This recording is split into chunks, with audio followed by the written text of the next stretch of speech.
Let's practice using the Pythagorean theorem together. So to start, I just like writing the Pythagorean theorem, so I'm going to write a squared plus b squared is equal to c squared. Now the value of a is equal to 5, so let's go ahead and substitute that in. We can write 5 squared plus that 12 squared. Let's go ahead and put those in parentheses when we're substituting in, and that's going to equal c squared, right? Now 5 times 5, or 5 squared, that's equal to 25, and then 12 times 12, or 12 squared, that's equal to 144.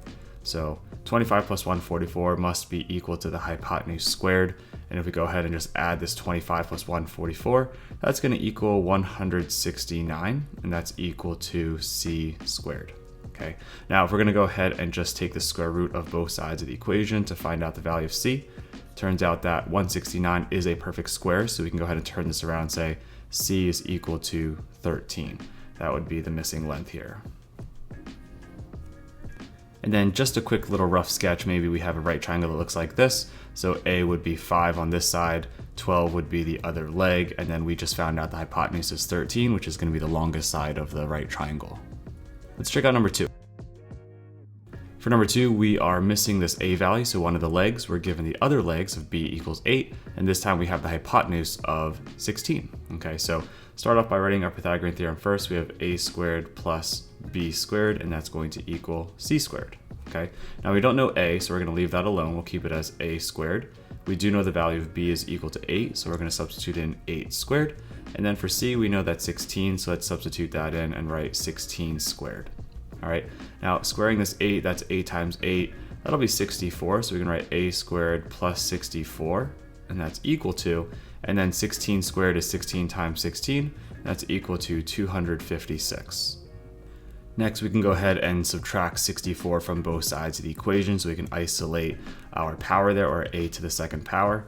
Now 64 minus 64 is equal to 0 on the left side. On the right side, 256 minus 64 is going to equal 192. Okay, so at this point, we can go ahead and find the square root of a squared and the square root of 192 to solve for a. So the square root of a squared is just equal to a, and the square root of 192, let's see if we can go ahead and simplify this radical on the side. So let's take the square root of 192 and see if there's any perfect squares hidden inside of it here. So 192, let's see, that's an even number, so we can definitely divide it by 2. So if we divide 192 by 2, that should be 96. 96 can be divided by 2 again, so that's going to be 48. 48 can be broken into 2 times 24. 24 is 2 times 12. 12 can break into 2 times 6. And then 6 can break into 2 times 3. All right, so we have a lot of prime numbers here. Every 2 of the same numbers makes a perfect square, so 2 times 2 gets us 4. That's going to be a perfect square here. We have another 2 and another 2. They're going to combine to make 4. That's another perfect square. Then we have another 2 and another 2. Those can combine to make another perfect square. So we have 3 of these 4s multiplied, and we have this leftover 3 at the end here. So if we multiply 4, 4, 4, and 3, that equals 192. But more specifically, what we can do is we can combine these. All perfect squares multiplied by other perfect squares just makes another perfect square. So 4 times 4 times 4 is going to be 64. So we have the square root of 64 multiplied by the square root of 3. Now the square root of 64 is 8, so we can just simplify this down to being 8 root 3. Okay, so the most simplified radical for a here is going to be 8 times the square root of 3, or 8 root 3. That would be the missing length here. For a quick sketch of this triangle, we would have a right triangle, of course, using the Pythagorean theorem. 16 would be the longest length here, 8 would be the shortest length, and the other leg here would be 8 root 3. And if you know your special right triangles, if you look at these ratios, you might have been able to figure this out a little bit easier as well, but this must be a 30, 60, 90 triangle in particular because of the ratios of their side lengths. For number 3, we have some decimals here, so looks like we're given the information for one of the legs, or A. We don't know the length of B, our other leg, but we do know the hypotenuse here. So let's start off by writing the Pythagorean theorem. Let's say a squared plus b squared is equal to c squared. And we know a is equal to 2.1, so we can substitute that in for a. 2.1 squared plus b squared, which we don't know, right? and that's equal to c squared. That's going to be 7.5 raised to the second power. Now for 2.1 raised to the second power, I'm just going to do that off on the side here. So that's 2.1 multiplied by 2.1. Now 1 times 1 is 1, 1 times 2 is 2, 2 times 1 is 2, 2 times 2 is 4. If we go ahead and add these together, we're going to get 441. But remember, we have 2 decimal places. So we found out that 2.1 squared is equal to 4.41 plus b squared. We still don't know what b is. We're going to solve for that. That's going to be equal to whatever 7.5 squared is, right? Now 7.5 squared, let's go ahead and multiply that out as well. So it's 7.5 times 7.5. 5 times 5 is 25, carry the 2. 5 times 7 is 35, plus 2 is 37. Then 7 times 5 is 35, carry the 3. 7 times 7 is 49, plus 3 is going to be 52. All right, if we go ahead and add these together, we're going to get 5, and then a 2, carry the 1, that's a 6, and then a 5. With 2 decimal places, we're going to get 56.25. So that's what 7.5 times 7.5 is, 56 and 25 hundredths. Next, to isolate that b squared, let's go ahead and subtract 4.41 from both sides of the equation. If we go ahead and do that, then the 4.41s are going to cancel out on the left side, and we will have b squared is equal to, we're going to have 51.84 on the right side of the equation. Okay, so at this point, let's go ahead and take the square root of this and take the square root of this. And so this is a little bit tricky to do by hand. We're going to get b is equal to some value. Now I'll tell you, for this particular practice problem, it does come out to a rational value. So it's not some infinite decimal or approximate value.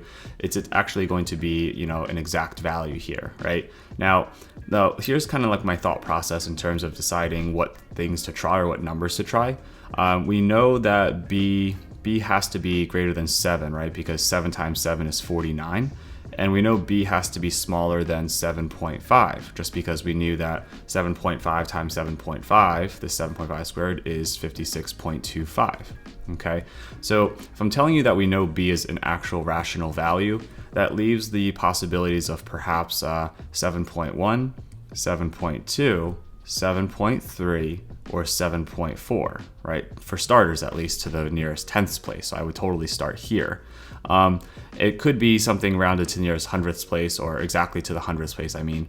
But we would start with maybe the tenths place to see how accurate we can get. And if it's not one of these 4, then we would have to go in a little bit more detail, right? Now, if you take a look at 7.1, if you multiply it by itself, it's going to end in a 1, because 1 times 1 is 1, so that's unlikely, right? And then 7.2 times 7.2 would end in a 4, so that's a possibility. 7.3 times 7.3 ends in a 9, so that's not likely. And 7.4 times 7.4 ends in a 6, right? Because 4 times 4 has a 16, and 6 is in the 1's place. Now, if I were you, I would just go ahead and multiply 7.2 times 7.2, because that's the most likely one we will have out of these choices. So 7.2 times 7.2, that's going to be 144 here, and we're going to have another 4 and another 1. 7 times 7 is 49 plus 1, that's going to be 50. Okay, if we go ahead and add these together, we're going to have a 4 and an 8 and a 1 and a 5. So we put the decimal right between the 1 and the 8, so we do get 51.84. So the square root of this 51.84 is exactly 7.2, right? Now, you could totally use a calculator as well, but I think kind of knowing that thought process and thinking that through logically can help you be a little bit stronger with these as well. If you were looking at a rough sketch of this triangle, 2.1 is a pretty short length compared to the other lengths over here. 7.2 and 7.5 are pretty close, so this would be 7.2 for the leg, and the hypotenuse here is 7.5. So 7.2 seems pretty reasonable for that. Okay, let's check out number 4. For number 4, we have we're given a equals 5 root 2, b is equal to 7, and we're looking for the hypotenuse. So our answer has to be greater than both of the values that we are given. So again, I like starting by writing the Pythagorean Theorem. So we write a squared plus b squared is equal to c squared. Now a is equal to 5 times the square root of 2, or 5 root 2. Let's take that 5 root 2 and square it. B is equal to 7, so let's take that 7 and square it as well. And we're looking for c, so we're going to leave that as c squared for now. Okay, now let's start by squaring this 5 root 2. Now I'll write it on the side to kind of help you think it through as well, but it's really 5 root 2 times 5 root 2, right? Now 5 times 5, that's equal to 25, and the square root of 2 times the square root of 2 is just equal to 2, right? Because the square root of 2 times the square root of 2 is the square root of 4, and that's equal to 2. So if we square this, this ends up being 50. Okay, so for 5 root 2 squared, that's going to equal 50. Go ahead and write 50 here. And then if we go ahead and add the 7 times 7 here, 7 times 7, that's going to be 49. So I'm not going to write that down, but we have 49 here, and that's equal to c squared. Now if we add 50 plus 49, that's going to equal 99. So we can say 99 is equal to c squared. And then finally, we can take the square root of both sides of this equation, and we can say that c is equal to the square root of 99. Okay, so this is the length of c. However, it is a radical that I think can still be simplified. Okay, so if we take the number 99, and we look for perfect squares inside of it, thinking 11 times 9 is 99, 11's prime, so we have 3 times 3, that equals 9. So we have these matching 3's. If you combine those and multiply, we get 9. And then we have this extra 11 here. So 11 times 9 is 99. And so we can say the square root of this perfect square, and 11 is not a perfect square, but the square root of 9 is 3. So we have 3 root 11. That 11 is stuck inside. So for our final answer here, we could say c is equal to 3 root 11, and that would be the length of the hypotenuse for this triangle. Now, just to show you a quick sketch here, 5 root 2 is a little bit bigger than 7. You can check that on a calculator if you want to, but that would be over here maybe. 7 would be this leg over here, and then 3 root 11 would be the hypotenuse. Now, if you're wondering like what is 3 root 11 approximately equal to, it's about equal to 10-ish, so that should be the longest side. Here's number 5. For number 5, we're given one leg of 5 root 2, that's A. We're missing the other leg, but we're given the hypotenuse of 7 root 2, okay? So I'm gonna start by writing the Pythagorean Theorem and say a squared plus b squared is equal to c squared. Hopefully we have that memorized after we do it a few more times. A is gonna be 5 root 2, so let's substitute that in as 5 times the square root of 2 squared. Hopefully that looks familiar from the last problem. Plus b squared is equal to c squared. Now c is 7 root 2, okay? So we're gonna go ahead and square that. Now let's go ahead and say, okay, what's 5 root 2 squared? Well, we did that in the previous problem, so you can go ahead and look there or try it on your own, but that's gonna be 50. And then we're gonna be adding b squared here. And on the right side, we have to figure out what 7 root 2 squared is, right? And that's really 7 root 2 multiplied by 7 root 2. Now 7 times 7 is 49, and then 2 times 2 is 4, so the square root of 4 is equal to 2. So 49 times 2 is going to be 98. So what we multiply this 7 root 2 by itself, we end up getting 98. So that's what we're going to go ahead and write on the other side of this equation. Okay, we can go ahead and subtract 50 and subtract 50 from both sides of this equation. If we go ahead and do that, then the 50s are going to cancel out. We're left with b squared is equal to 48. All right, so to get b's value, let's go ahead and take the square root of both sides. The square root of b squared is b, and the square root of 48 is just the square root of 48. It's going to be an irrational number, but we can maybe find some perfect squares hidden inside of it to simplify this radical, right? So 48 we can break into maybe 6 times 8, that's 48. 6 can break into 3 times 2, 8 can break into 2 times 4, and 4 will break into 2 times 2. So we have two 2's together, that's going to make a perfect square, that's going to make 4. And we have another pair of 2's that are going to make 4, that's another perfect square. And then we have this extra 3 here that doesn't have a partner, but that's okay. Let's put both perfect squares together under the same radical, since perfect squares multiplied together still get a perfect square. So we're going to get the square root of 16 times the square root of 3. The square root of 16 is 4, so this is simplified to 4 root 3. So b's value here is going to be 4 root 3. That's the most simplified version we could write. All right, so for a quick sketch here, we knew 7 root 2 was the hypotenuse, that's the longest side, that's probably a little bit less than 10. And then 5 root 2 here, we said earlier was a little bit bigger than 7, so that would probably be over here. And then this 4 root 3 should probably be this one, or it has to be the last one. I think that's going to be probably a little bit less than 7. So feel free to check those on a calculator, but that would be a rough sketch for this triangle. All right, finally here is number 6. For number 6, we're not given the value for A. We're given that B is 2 root 10 and C is 2 root 37. Okay, so let's go ahead and see if we can find the value for a here. So our Pythagorean theorem, a squared plus b squared is equal to c squared. We don't know a, so we're going to keep it as a squared. We know b is 2 root 10, so let's take that 2 root 10, put it in parentheses, and square the whole thing, is equal to c squared. So let's take c, which is 2 root 37, and then square that whole thing. Okay, so we have a squared. We're looking for that. Let's just keep and copy that down. But for this 2 root 10, let's go ahead and square that. That's 2 root 10 multiplied by 2 root 10. Now 2 times 2 is 4, and the square root of 10 times the square root of 10 is really the square root of 100, which is just equal to 10. So 4 times 10 is equal to 40. So this 2 root 10 squared, that's going to be equal to 40.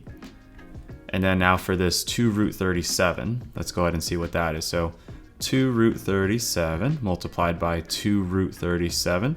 Well, 2 times 2 is 4. And then hopefully you're getting the hang of what happens when you multiply a radical by itself. You just get that number without the radical. So root 37 times root 37 is just 37. And then 4 times 37 is going to be 148. So to the right side of the equation, this 2 root 37 squared we got is going to be 148.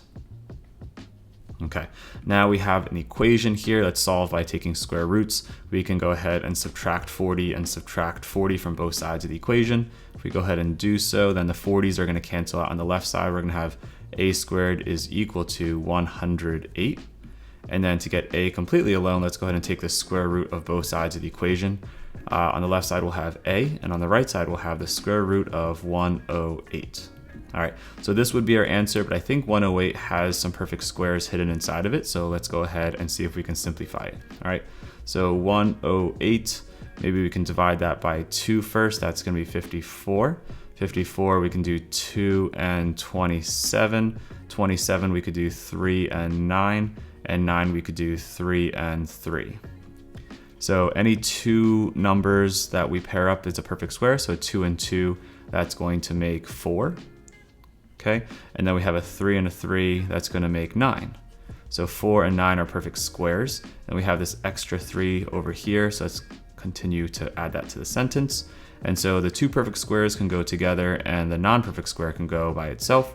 4 times 9 is 36, so we really have the square root of 36, which is a nice perfect square, and the square root of 3. The square root of 36 is 6, so we have 6 root 3. So for our simplest form for a, we can say it's going to be 6 root 3 for our final simplified radical value. Now, just to show a quick rough sketch, we have a right triangle here. We knew the hypotenuse was 2 root 37. If you want to check the value of that, it should be about 12-ish, right? And then we just found out our answer was going to be 6 root 3, which is a little bit more than 10. So I'm going to put that over here as 6 root 3 just because if we look at 2 root 10, 2 root 10 is a little bit more than 6. So that's got to be the shortest side here. So I'm going to put 2 root 10 for this last leg. Okay, so there you have 6 different practice problems dealing with the Pythagorean theorem, where you had to maybe use some decimals and some logical thinking with coming up with those, as well as simplifying some radicals along the way, so pulling out those perfect square factors. So hopefully you found this video helpful. If you did, please consider giving it a thumbs up, and as always, keep up the great work, and I'll see you in the next one.